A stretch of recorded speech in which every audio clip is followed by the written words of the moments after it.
I'm not sure if we're here, but we're here. Are we live? Are we live? Is this thing on? Is this mic on? Hello, everyone. I am Christine George. Welcome to the Know Like Trust show and podcast. I am so excited for our guest today. My good friend and fellow yogi, Pam Blair from Yoga Bug Real Estate in Portland, Oregon, is joining us today. So excited. I'm so excited. She's like, we always say, like, we're sisters from another mister. Pam is a longtime yogi, a yoga teacher. You're going to love her. She's a dog lover. She's a hiker. She's an overall outdoor adventurer, and of course, a real estate advisor. Pam, I loved this sentence from your bio. It says, she approaches each real estate transaction from a holistic viewpoint, taking into account her clients' financial and personal goals, lifestyle, and overall well-being. I feel like that is like completely embodies you and who you are. I love it. So welcome. I'm so happy to have you here today. Thank you, Christine. I'm excited to be here with you, of course. And we're going to see each other next week. We're going to be together in New York City at Inman. We have like show plans. Like, I'm just so excited. I can't wait to see you there. So girl time. I know it's going to be awesome. Oh, and we're having lunch plans too. I'm going to dig right in. So, we really want to talk about Yoga Bug today, but before we do that, could you just kind of lend some context to how you got started in the business? Absolutely. Yeah. I had a dear friend who's actually probably my best friend who was in the business for years. And when I lived in Santa Fe, New Mexico, she said to me, "Oh, Pam, you should get into this business." And I spent a lot of time with her and her husband. And in my opinion, they worked like there was no separation between their business and the rest of their life. And I'm like, you're out of your mind. I want to have nothing to do with that business. And then I moved to Portland, Oregon, and I was restarting my life. And I'm like, oh, now what? Well, she was right. And it occurred to me that I'm a super multifaceted, want to do a lot of different things kind of person. And I realized that this business would give me the opportunity to bring everything that excited me, challenged me, and really inspired me together. And I knew it was something that it would just require that I continue to grow. And that's a big deal for me. So I got my license as soon as I moved, and that was about 18 years ago. That's awesome. I love how you say it would require you to grow. And it certainly does. This business, if you're not growing, you're going, right? I mean, because no transaction is the same. Yeah, you're sinking. If you're not, my spiritual teacher says, if you're not going up, you're going down. There's like no in between. There's no in between. So why the name Yoga Bug? Tell us about that. Very good question. So I got in the business 18 years ago. About 4 years after that, I went through my yoga teacher training. I've been a yogi since like 1997, a long time. And once I did my teacher training, of course, being the super type A person I am, I was teaching before I was even done with the training. And I coined myself Yoga Bug. And to be quite honest, that word just popped into my head. I have no idea where it came from.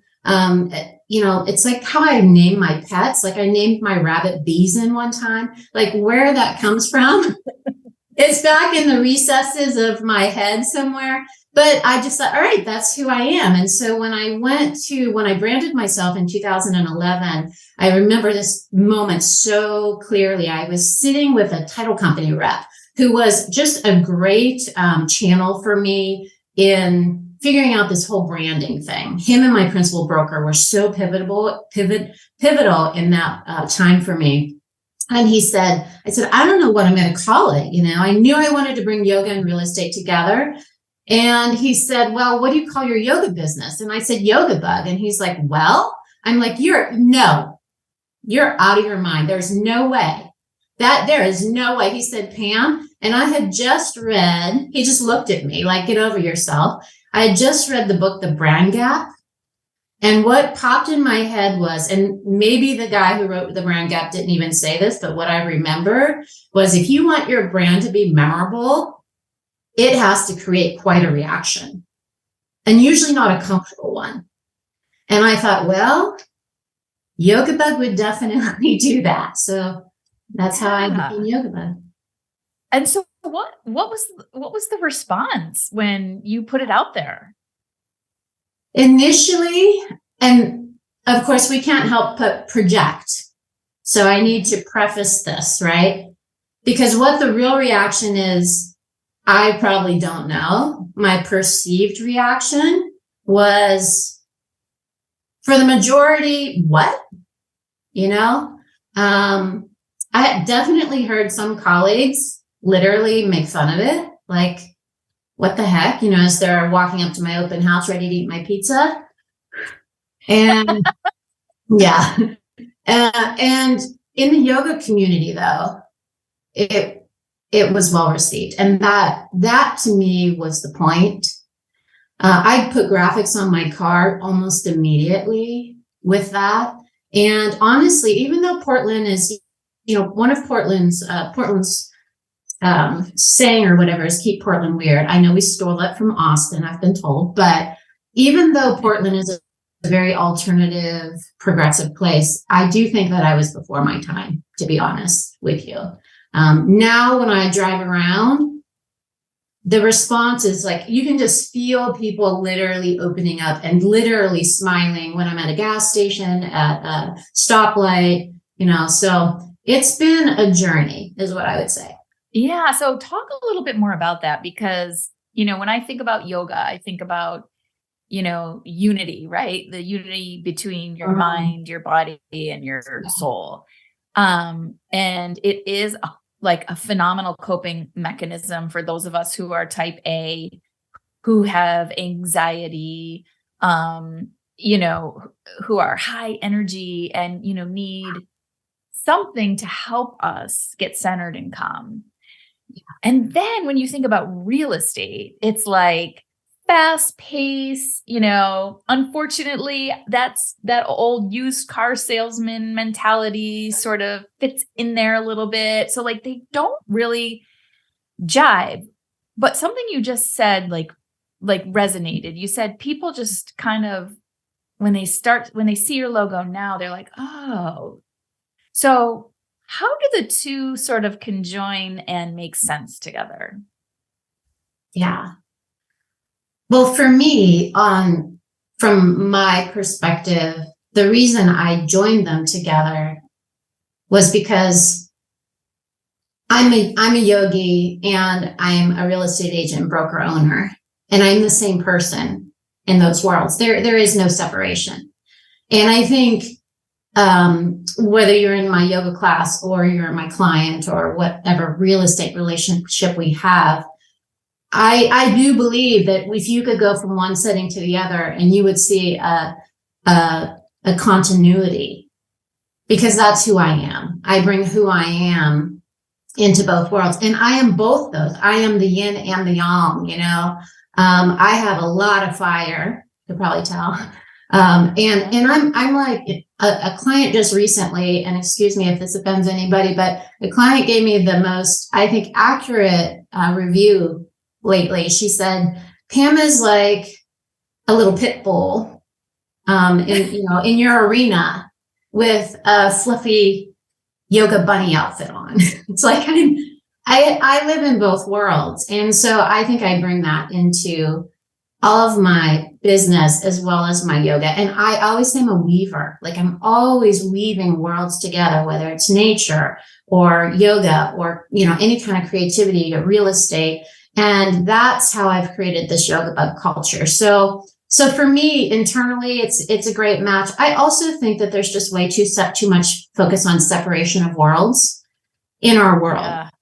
And, you know, we all have multiple roles in our lives, and we are the same person in all those roles. So what really has to be so different between real estate and yoga? Yeah, that's so well stated. there's a lot we could unpack there, like, for example, what you say about us being the same person in multiple roles, really in multiple, compartments. We've been sort of brought up and told that you leave, work at work and home at home. And, I think certainly things were transforming before the pandemic, but since the pandemic, there's been a forgiveness and an understanding that you really can't separate work from home.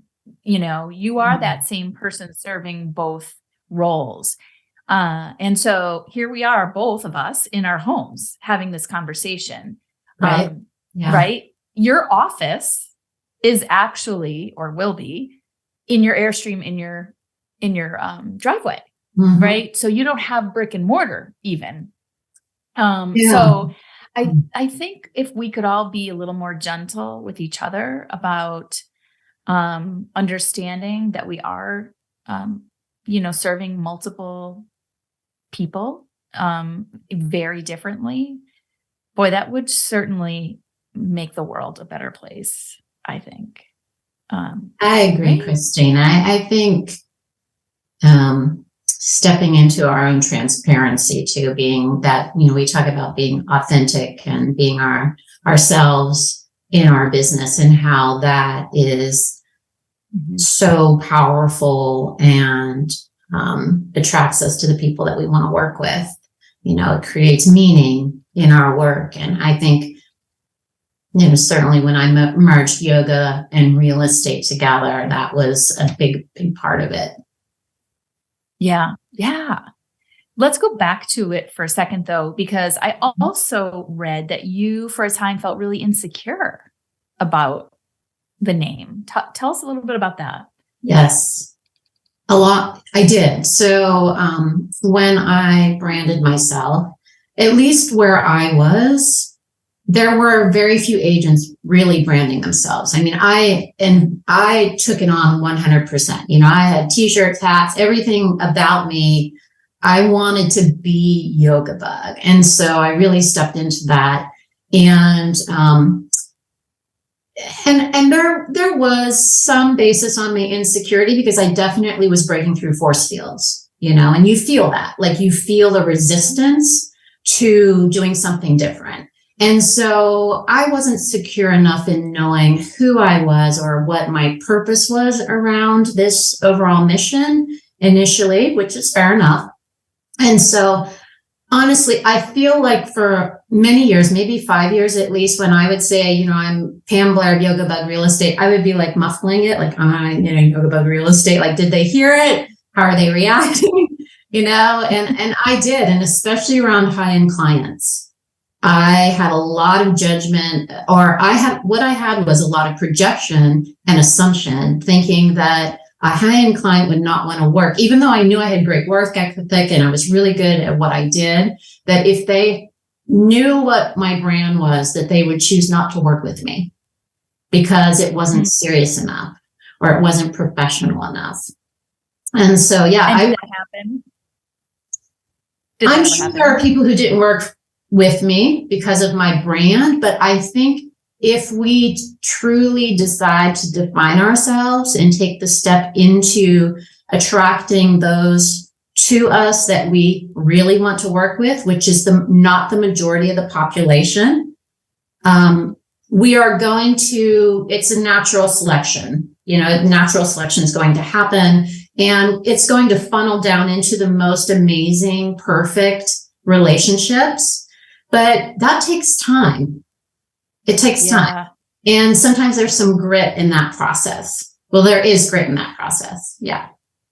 And what did that look like for you? Like, how did you make that transition from muffling Yoga Bug Real Estate to, I am Yoga Bug Real Estate and I am proud of it, like owning it? Like, how did you get to that point where you owned it or own it?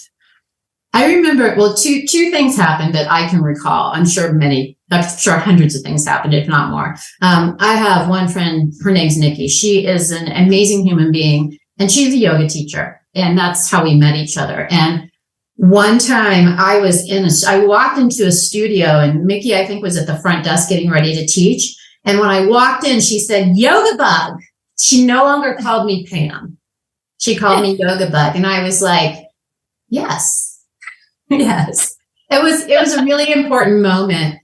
I still had insecurity after that. But then I think maybe 7 or 8 years ago, Inman News reached out to me.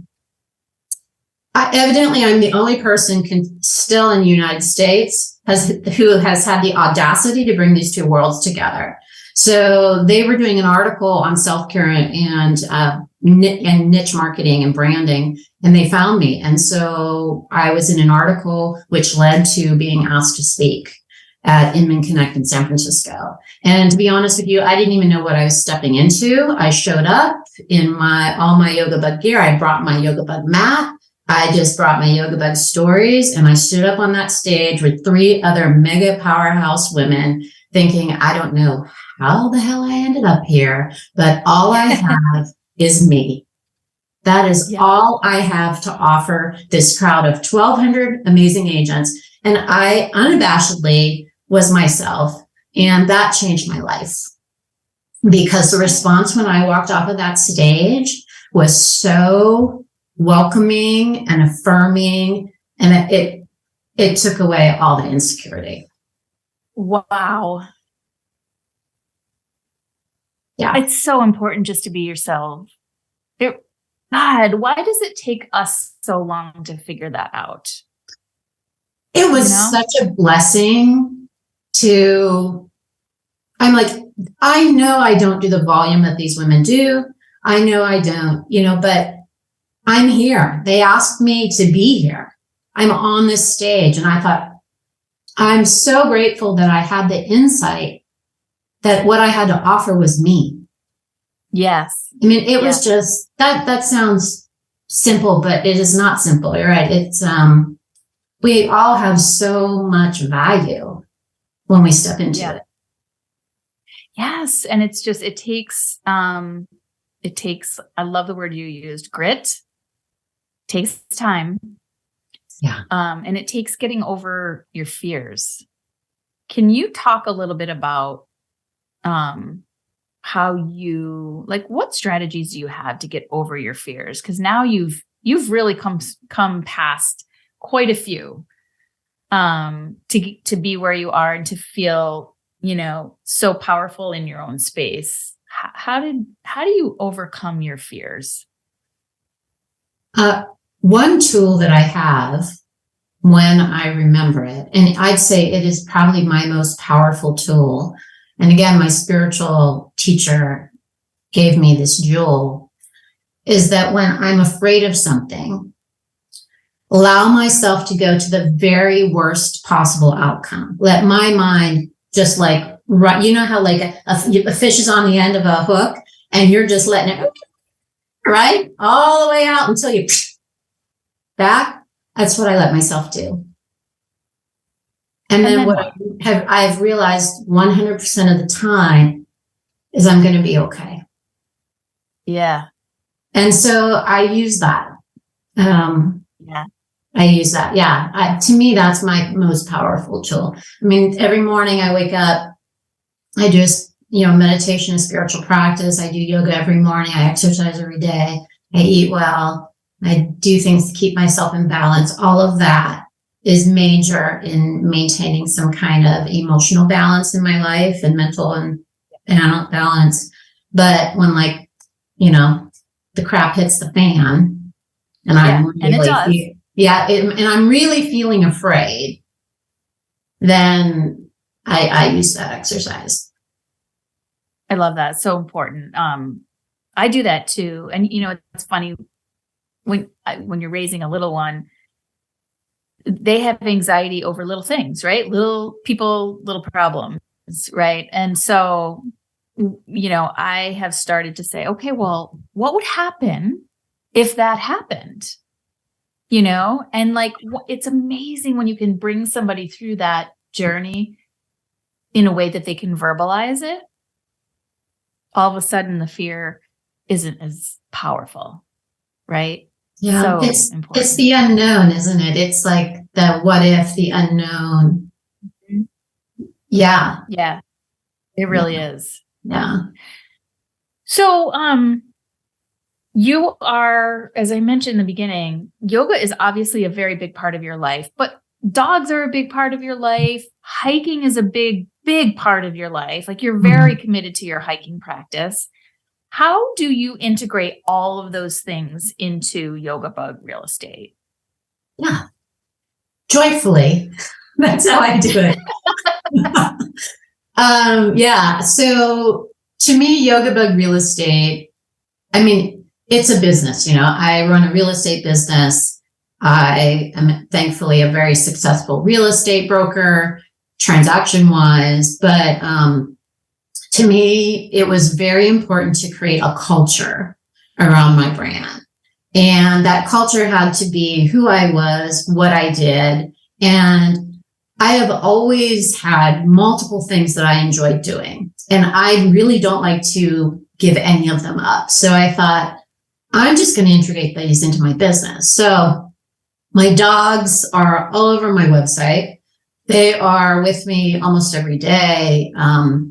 They hike with me. And I also throw a huge charity event for dogs called the Portland Dog Bonanza. Every year we do dog yoga. We have a pet photographer for the community for free, and we do a big raffle and raise thousands of dollars for a chosen shelter each year, which is just such a great thing. So the community comes in. It's a great way for me to meet people. And so I do that. So, and then the hiking thing, I need to be outdoors. That's just I just need it. It's not an option. And I bring my dog True with me. And so I started like right before COVID to do Portland real estate stats market update every week on top of a mountain or at the ocean or the river. And so again, I'm a weaver. So I just weave all this into my business, and it's amazing. It's amazing. I think if there's anything I would like to encourage other agents to do is to think big, like think outside of the box and embrace it. Like go for it, do it, make your work joyful. I mean, we have such an amazing opportunity to express ourselves through our work. And it's really important for me to do that. Otherwise, my business would not be sustainable. That is awesome. I mean, I love every part of it. So that actually leads me to, as we start to wrap up here, one of the things we always ask is, what are the top 3 things you would like our community to take away from our conversation today? So I think I just heard one of them. Yeah, I'd say that's one of them for sure. I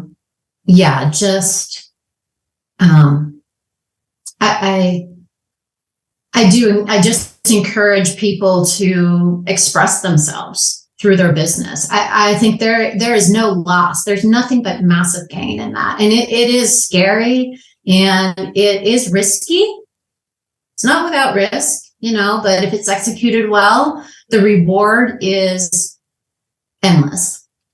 The other thing is self-care. There's no way that I could be where I'm at today, that I could serve the way I serve today, that I could show up for myself, for others today, without a very strong commitment to daily self-care.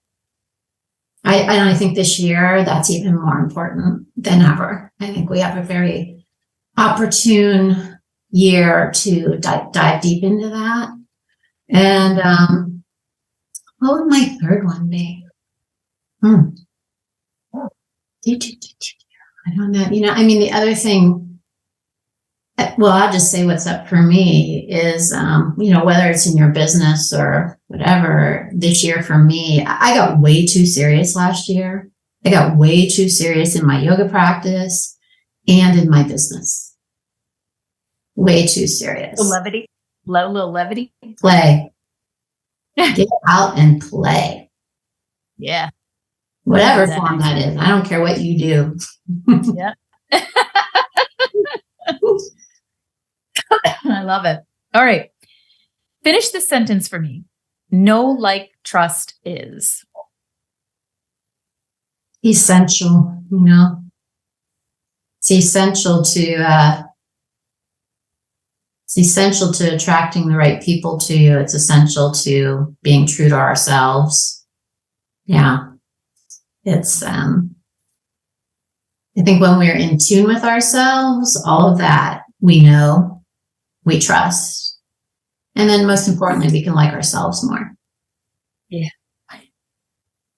So good.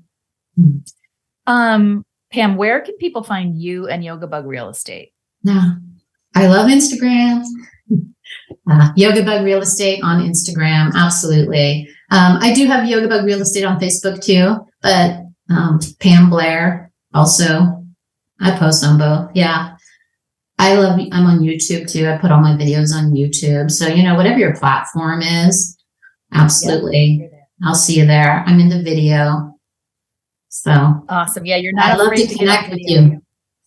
Yes. I would, I would encourage everybody who's either watching live or watching the replay or listening to the podcast, excuse me, definitely, connect with Pam, follow Pam on Instagram. She's great. I love watching her market stats when she's at the top of whatever mountain she's hiked that day. And yeah, you really are the example of authentic marketing, and you are a brilliant marketer yourself. So thanks for being with us today. So appreciate it. And thank you. Yeah, I can't wait to see you next week. And I know, woohoo, talk about play. It's going to be very fun.